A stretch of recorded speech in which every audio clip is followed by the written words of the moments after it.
Hi everyone, DeAnn here. So, good news and bad news about football. Good news is the Super Bowl is in Minnesota. Did you hear about that? It's been planned for probably a couple of years now that the Super Bowl 52 is going to be in Minneapolis. Bad news is we were one game away from playing in it ourselves and we blew it. I don't know what happened to the Vikings. It's not the team that we saw all year. But congratulations to the Eagles. They pulled out a big win over us, so they'll be headed to the Super Bowl along with the Patriots.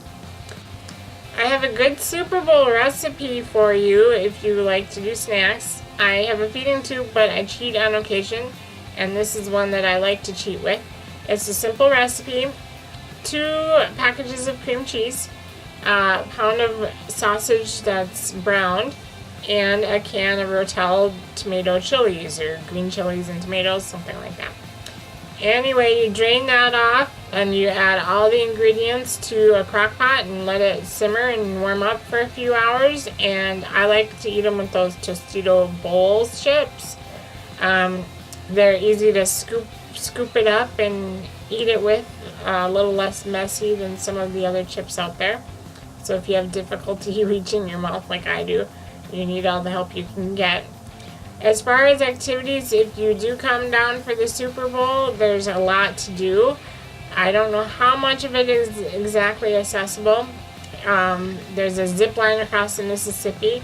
I think that one's sold out, but it's not accessible anyway.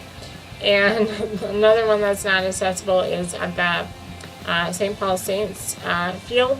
You can tube down this gigantic slide that they filled with snow and go from the upper deck down to the field. And that sounded like fun, but again, I'm not sure that one would be accessible.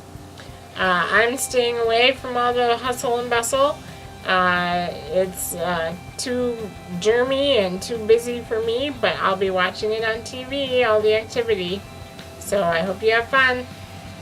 Now, I just wanted to talk a little bit about how I get my Spinraza injections. I know a lot of people are just looking into it for themselves. And I have a spinal fusion, and that was one of my concerns when I did start the injections.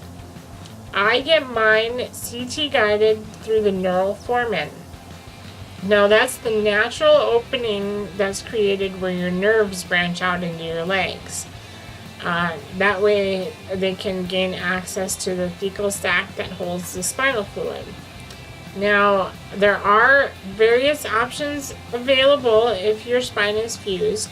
I know some people have had a port put in, so they can just access it whenever they want. And usually I think those are in the neck or the head.